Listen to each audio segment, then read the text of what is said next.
수연아, 너 그 수치로 걸어 다니면 안 돼.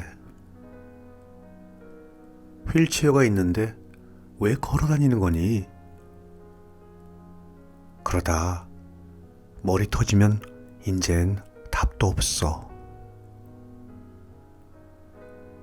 이번엔 면역 치료 받자. 너 이러다 6개월 안으로 죽어. 그 순간 삶과 죽음이 충돌했다. 죽는 것과 사는 것, 둘 중에 하나는 쉬워야 되는 거 아닌가? 어쩌지? 내 인생 어떡하지?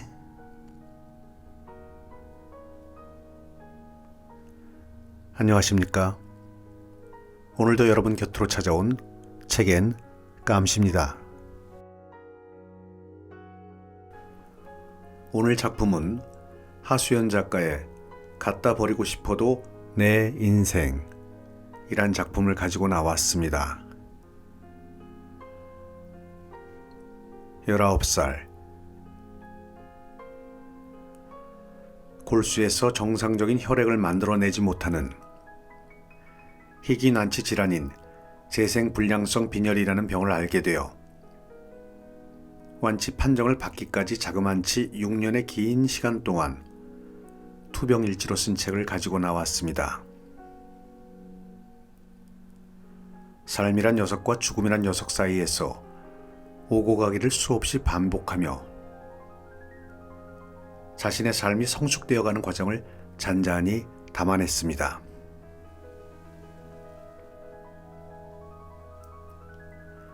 중증의 병과 죽음은 TV에서나 보는 줄 알았고 그게 당장 내 일이 될 줄이야 생각하지도 못하는 우리들. 가끔은 지금의 시간들을 넘어 삶을 뒤돌아봐야 하지 않을까 생각해 봅니다.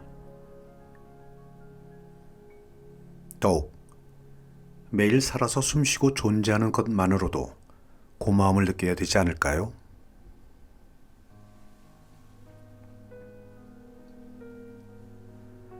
글을 읽다 보면 고통과 아픔, 처절한 상황 등 표현이 어려운 단어들을 재미있게 순화시켜준 재치 있는 발상에 웃음이 저절로 나왔습니다.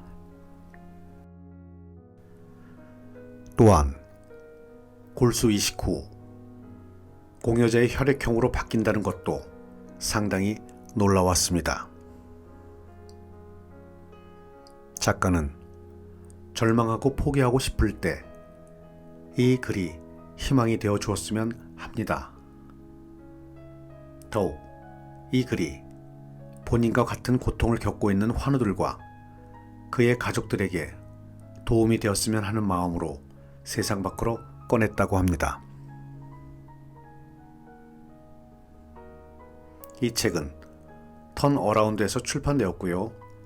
책 속의 그림 또한 하수연 작가님이 그리셨습니다. 자, 그러면 지금부터 본문의 몇 부분만 낭독하겠습니다. 오늘도 끝까지 함께 해주십시오.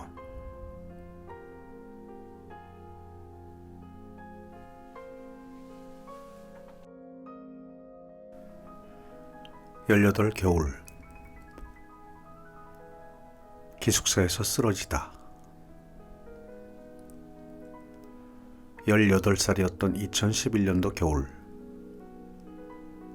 나는 죽어라 졸업 전시를 준비하던 디자인과 4학년이었다. 죽을 4학년이라고 불릴 만큼 바쁘고 피곤한 삶을 살아내고 있었기에 끼니를 제때 챙겨 먹거나 잠을 푹 잔다는 건 사치였다. 모든 걸 뒷전으로 밀어놓고 과제에만 매달렸다. 인생을 송두리째 흔들 사건이 터질 줄도 모르고 랩실에서 뜬 눈으로 며칠 동안 과제를 하던 어느 날 몸이 아우성치는 걸 느꼈다. 바닥이나 책상 위에서 자지 말고 침대에서 제대로 좀 자라고 몸이 괴성이었다. 정신 역시 한계에 다다른 상태여서 대충 자리를 정리하고 일어나 기숙사로 향했다. 학과 건물은 정문에, 기숙사는 후문에 있어 오르막을 한 20분 정도 걸어야 했는데 걷는 내내 숨을 헐떡이다가 중간중간에 바닥이나 벽을 짚고 입 밖으로 튀어나올 듯한 심장을 가라앉혀야만 했다. 겨우 기숙사에 도착해 샤워를 하는데 온통 멍투성이인 몸이 눈에 들어왔다. 온몸이 걸어다니는 블루베리 같았다. 장난삼아 하나둘씩 세어보았는데 40개쯤에서 포기했을 만큼 많았다. 자려고 누웠더니 심장 소리밖에 들리지 않았다. 층간 소음에 하루 종일 시달리는 기분이었다. 그러던 어느 날 아침, 일어나 침대에서 발을 내딛는 순간 누가 발목을 낚아챈 것처럼 그대로 꼬꾸라졌다. 자는 동안 바닥에 싱크홀이라도 생긴 줄 알았다. 나는 어리둥절한 채로 볼을 바닥에 붙이고 먼지와 머리카락들이 헐떡이는 숨에 저만치 밀려가는 것을 물끄러미 바라보았다.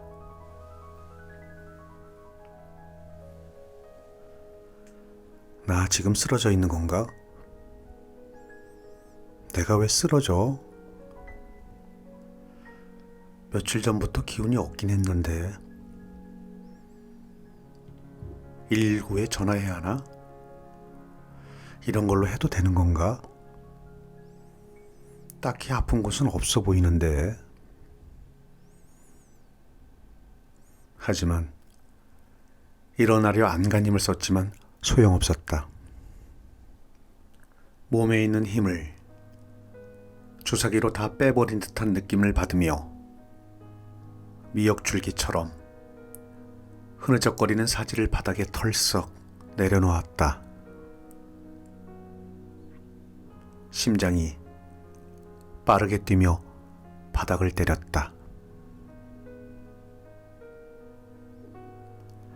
일어나길 포기하고 숨을 몰아쉬며 생각했다. 어제 바닥 청소라도 좀 할걸.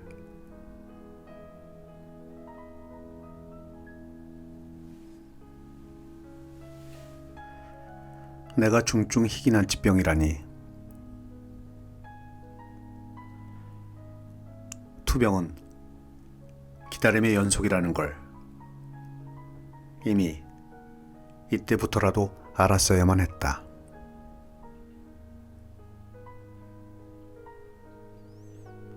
서울에서 처음 받는 골수검사는 믿기지 않을 만큼 수월했다. 지혈이 끝나고 진료실에 갈 시간이 되었다. 제발 별일 아니길 바라며 문을 열고 들어갔는데 의사는 엄마와 내게 눈길 한 번 주지 않고 모니터만 쳐다보면서 대뜸 한마디를 던졌다. 재생 불량성 빈혈이네. 문 열며 들이마신 숨을 다 뱉기도 전에 난데없이 확진을 받았다.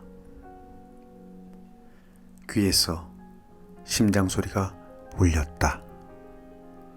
아니, 정확히는 의사의 말이 들리지 않았다. 내 인생. 그렇게 아니길 빌었는데 듣도 보도 못한 희귀 난치병 환자라니. 그것도 경증도 아니고 중증이며 무균실에서 면역 치료를 받아야 하고 어쩌고 저쩌고.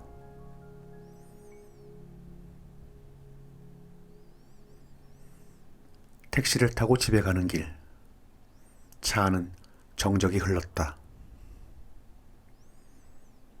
창밖을 보다가 문득 고개를 돌려 엄마를 쳐다봤는데 엄마가 손으로 머리를 감싸쥐고 곧 무너질 듯한 표정으로 멍하게 있었다. 처음 보는 엄마 모습에 순간 눈이 커졌다. 이걸 모른 척 해야 하나? 무슨 말이라도 해줘야 하나? 나는 조용히 엄마 손을 잡아줄 수밖에 없었다.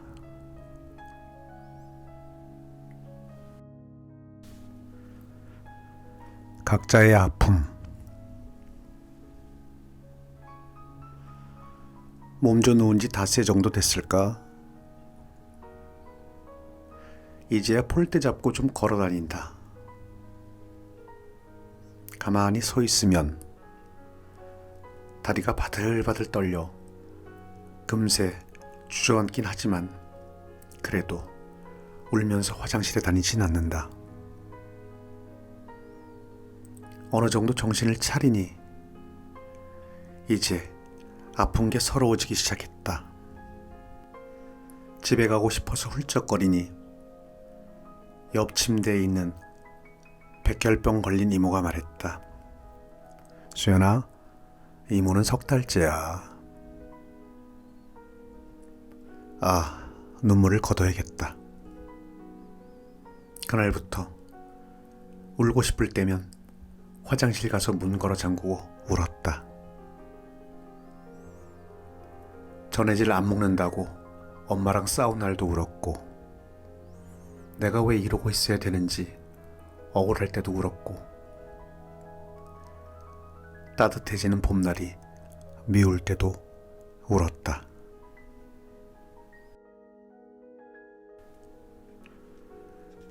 오늘까지만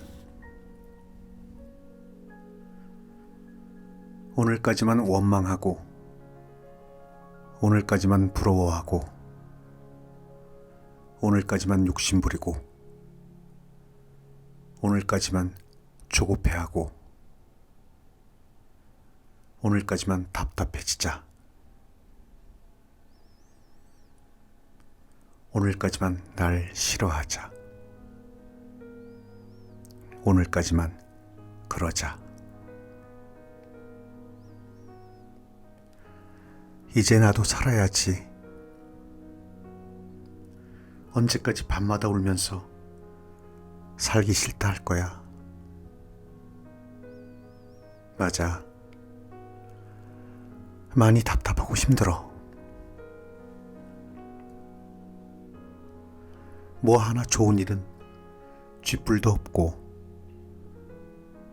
병원 갈 때마다 낭떠러지 밑을 확인하고 오는 것 같아서 비참해. 세상이 믿고 그걸 원망하는 내가 싫어. 그래도 내 인생이잖아.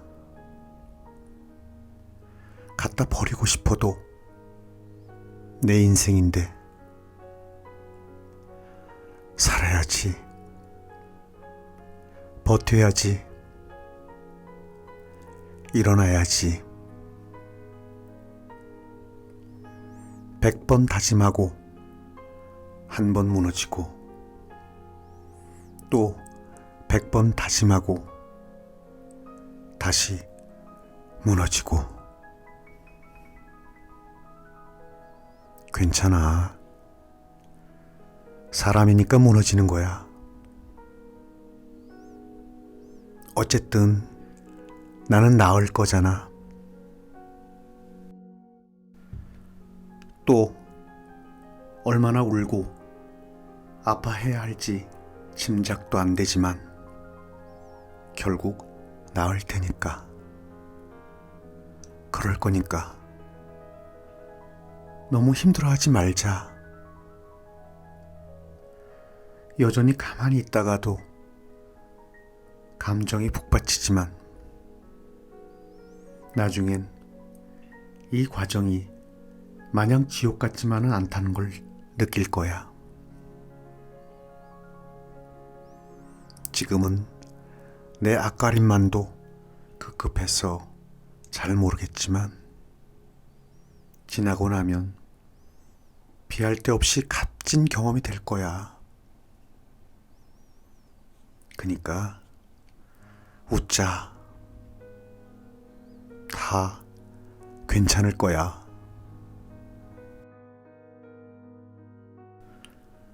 일 년 후에 수연아.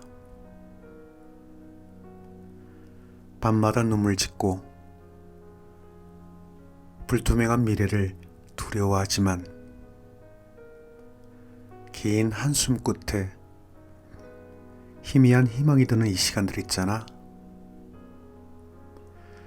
그래도 괜찮다 토닥이며 잠들지 못하는 새벽에 억지로 눈을 붙이고 아침이 올 때까지 뒤척이는 이 시간들 말이야. 시간이 지난 후에 지금을 되돌아보며 그래도 저런 시간들이 있었기에 지금의 내가 있을 수 있었다고 그렇게 말한다면 정말 좋겠다.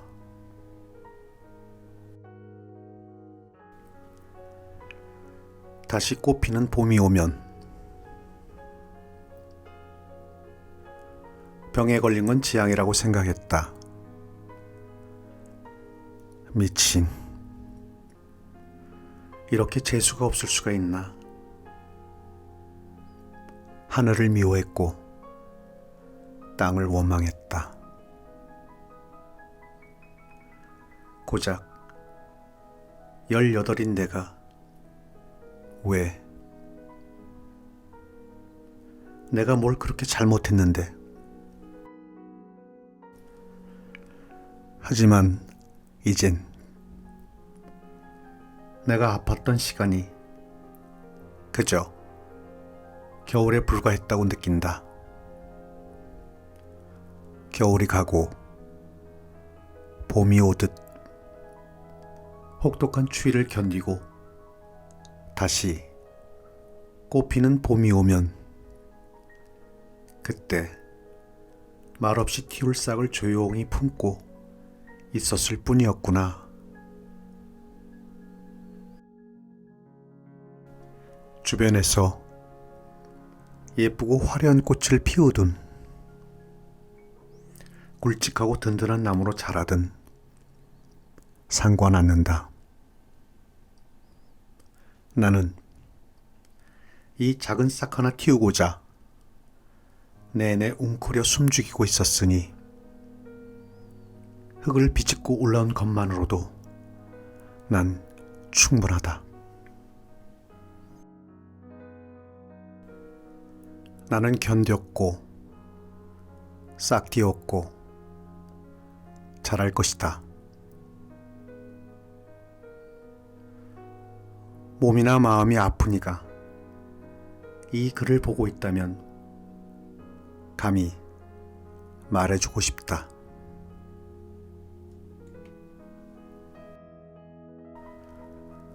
이름도 얼굴도 모르는 그대들이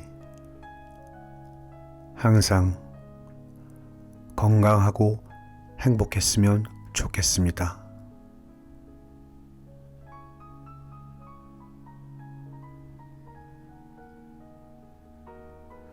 오늘 낭독은 여기까지 하겠습니다.